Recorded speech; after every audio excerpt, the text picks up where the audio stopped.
Have you ever come home from work exhausted after 8 hours of pressure at the office, looked at your house, turned upside down, and had a scary thought flash through your mind? I just want to give that stubborn kid a real lesson. You try to hold it in.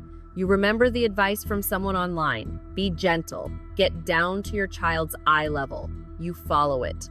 You lower yourself down. But what do you get in return? Your child turns their face away. They might even scream, "Mom, go away," and push you over. Or like your 10-year-old, glued to the TV as if you were invisible. And then, boom, your patience shatters. You scream, you use authority, you use punishment. Only then does the child listen, only then do they turn off the TV.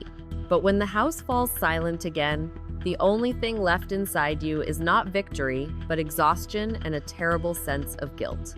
I know that feeling, because I, too, have stood amidst that chaotic pile of toys just as helpless as you.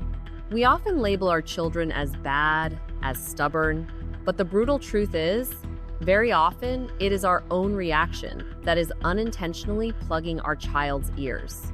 There are invisible barriers created by parents themselves that we are completely unaware of.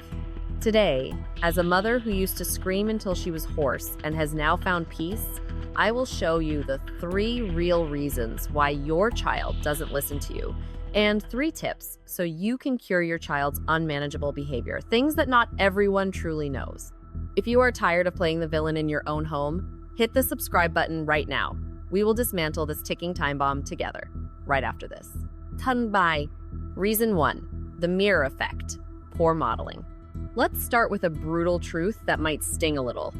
It is the fact that our children are the most honest and sometimes the cruelest mirrors of ourselves. Try to recall how many times this week has your child run to you with bright eyes, tugging at your shirt saying, "Mom, look at this." But what was the response to that excitement? It was your back, your eyes still glued to the phone screen and your mouth muttering a familiar spell. "Wait a minute," or "Yeah, I know, just leave it there. I confess, I used to be like that." And my minute usually lasted forever. We often think children learn how to behave through moral lectures, through scolding. But no, they learn through how we live. When you respond to your child with delay, superficially, or worse, ignore them to prioritize a work message or a social media notification, your child is silently learning a bitter lesson. They learn that, it turns out listening to others immediately is not necessary. It turns out when someone calls me, I have the right to make them wait. 23:5. And then, when you call your child to take a bath, call them to clean up toys, and the boy still sits motionless, glued to the TV, mumbling, "Wait a bit," you feel anger flare up. You see it as stubbornness. But in reality, that is a just like me moment. Your child is returning to you exactly the attitude you gave them every day. Therefore, the first step to getting your child to listen is to put down the phone, look into their eyes, and show them that, to you, their voice matters more than anything else in this world. Reason 2. Emotional disconnection. Isolation. But the problem doesn't stop at the mirror effect. There is a deeper reason why your child seems deaf to your every word, which is the break in emotional connection. Have you ever wondered why the closer you get, the further your child backs away or even pushes you and screams, "Get away"? That isn't simply rudeness. It is a defensive reaction. Children have an extremely sensitive emotional radar. If for a long time, every interaction between you and your child only revolves around dry commands, nitpicking like, "Don't do that," "Why are you so clumsy?" or constant irritability from work stress you bring home, the child will automatically build an invisible wall. When the child's brain perceives a threat from mom's scowling face or dad's harsh voice, it will immediately shut down the listen and absorb mode to switch on survival mode, fight or flight. Your child ignores you, pretends not to hear, but in reality, they are trying to protect their fragile ego from negative energy. They feel unsafe to open up and listen. At this point, all your words, no matter how reasonable, are just like water off a duck's back. You cannot drive a truck full of commands across a broken bridge. Therefore, before wanting to correct your child's behavior, you are forced to repair that connection bridge with understanding and hugs instead of criticism. Reason 3, the negative attention trap reinforcing wrong behavior. And when we talk about parenting, there is a subtle psychological trap that most of us fall into without even knowing it. We are unintentionally training our children to be naughty, to be loved. Sounds paradoxical, right? But try observing yourself. When your child is playing nicely, stacking blocks by themselves, not crying, what do you usually do? Usually, you will breathe a sigh of relief and sneak away to do something else, scroll through your phone, or cook. You leave the child alone because they are being good. But the moment they throw a toy on the floor or start screaming, you immediately drop everything to rush over. You give them 100% of your attention, even if it is angry attention. To a child, parental attention is like candy. They crave it more than anything. And in their innocent mindset, it is better to be scolded by mom but have her look at me than to be good and be treated like I'm invisible.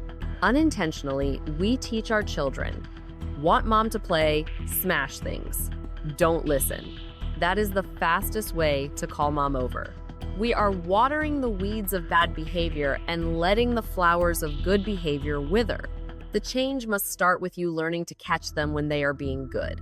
Give praise, give affectionate looks, even when your child is playing quietly, so they understand that obedience is the key to unlocking connection with mom, not defiance. Now, when we have bravely admitted our mistakes, the hottest question right now is, okay, but right now my child is ignoring me. What do I do to not scream? I will not give you empty theory. This is the combat toolkit that helped me detox from screaming and regain respect in my home. In this part, I will show you 3 useful tips for when your child does not listen. First, stop being the kitchen loudspeaker immediately. You know what I'm talking about. You are washing dishes and screaming out to the living room, turn off the TV right now. To your child, that is just background noise, like the sound of car horns on the street, annoying but easy to ignore. Instead, drop what you are doing and go to your child.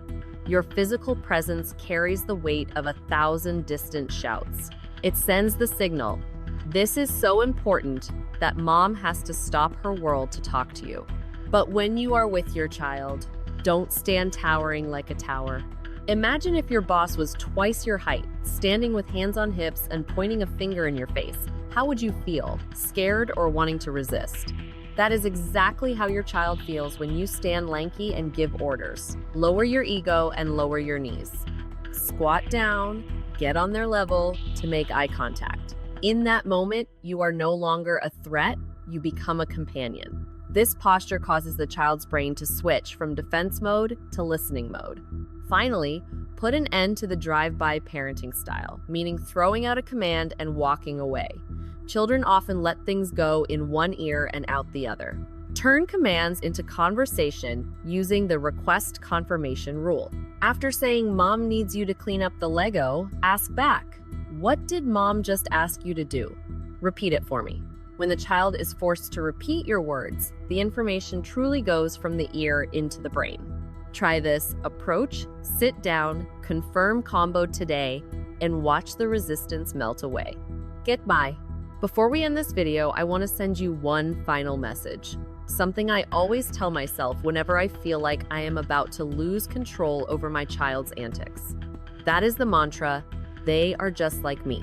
All of us, whether a 3-year-old child or a 30-year-old adult, have the same basic need. We crave respect. Try to imagine tomorrow morning when you arrive at work. If your boss stands from the doorway and yells in, "Hey, do the report," or stands with hands on hips right over you, directing your every mouse click with a condescending attitude, how would you feel? Would you want to cooperate, or would you want to silently resist? Would you work with enthusiasm, or just get it done with a lump of anger in your chest?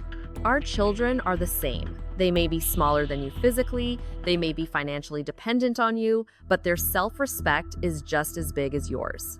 Raising a non-cooperative child is truly a tough test of patience.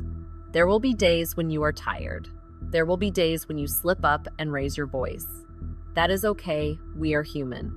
But I can guarantee you this: when you change your approach, when you make the effort to walk close instead of yelling from afar, when you humble yourself to get down to eye level instead of looking down from above, and when you respectfully ask if your child understands instead of just giving one-way orders, you are not just teaching your child obedience.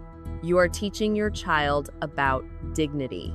You are showing your child that I love you enough to respect you, and I also expect that respect back from you.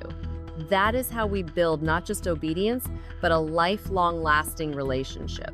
Try applying the set of 3 connection rules that we shared right this evening. And if you feel this video has helped you awaken, even just a little bit, don't forget to hit the like and subscribe button.